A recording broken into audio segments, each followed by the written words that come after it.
The US-Iran war is 2 months old, and Donald Trump just rejected a peace offer lacking a nuclear agreement. The financial drain is staggering. The United States has already poured an estimated 95 lakh crore rupees into this conflict, sending a wave of panic through global trade markets. This map shows the Hormuz Strait's narrow bottleneck. These rising trend lines show tensions threatening an immediate, massive spike in global crude oil prices. That bottleneck has a direct local cost. In India, commercial gas cylinder prices shot up by 1,000 rupees almost instantly. The governor of the Reserve Bank of India openly warned that this external tension makes future inflation and rising debt unavoidable for the domestic economy. So, as global supply chains fracture and superpowers drain their treasuries, how does a developing nation of over 1 billion people rapidly build a fortress economy to survive the fallout? The first pillar of defense is economic insulation.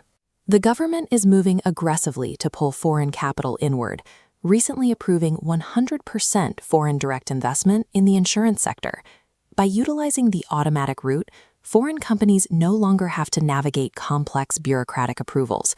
They can inject capital directly and immediately into the Indian market. While foreign money shores up the top, internal stability relies on the backbone of the economy, small and medium enterprises. A new report from the International Monetary Fund confirms an unexpected shift. Indian small businesses are now successfully competing with massive corporations, a change driven by the country's upgraded digital infrastructure. The IMF data specifically shows that states which aggressively adopted digital civic reforms experienced the highest leaps in small business productivity. Making government processes digital made doing business easier.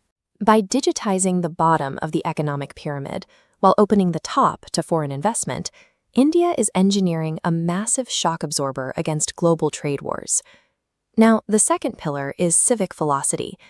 To fight imported inflation, a nation has to drastically reduce the time and cost required to move goods internally. India just launched its first barrier-less tolling system in Surat, Gujarat, showcasing this new focus on high-speed transit. The technology executes real-time toll deductions, even while vehicles are traveling at 120 kilometers per hour.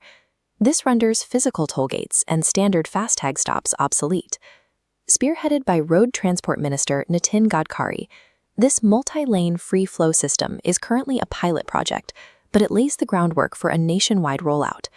Stripping away logistical delays directly lowers the internal cost of everyday goods, providing a buffer against the inflation imported from failing global supply chains.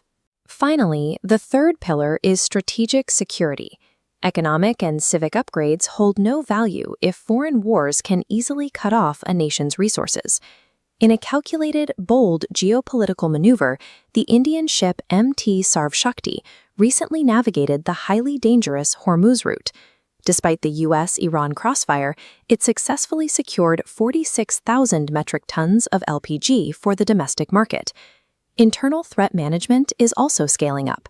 The government just activated and successfully tested a cell broadcast emergency alert system across millions of mobile phones simultaneously.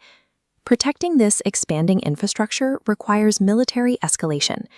DRDO is accelerating the development of hypersonic missiles, weapons designed with speeds doubling the supersonic BrahMos, allowing them to outpace existing global defense grids. Achieving a fortress economy requires a bedrock of absolute energy and border security. Without it, any economic growth remains entirely vulnerable to a single overseas disruption. We are watching a dual-track reality unfold in May 2026.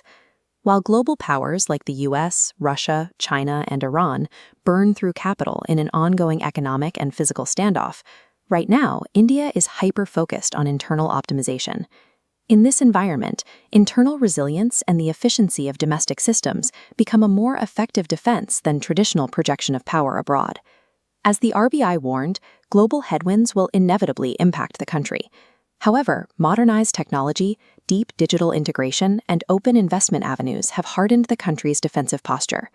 The world is facing its worst geopolitical crisis in years, but India is successfully engineering a self-sustaining